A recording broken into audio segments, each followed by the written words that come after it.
Carefully raise the arm of the wiper blade, or if necessary, refer to the instructions of the vehicle. Remove the worn wiper blade like this.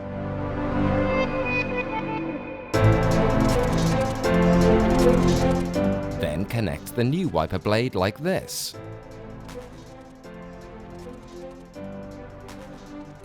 Make sure the wiper blade is correctly fixed.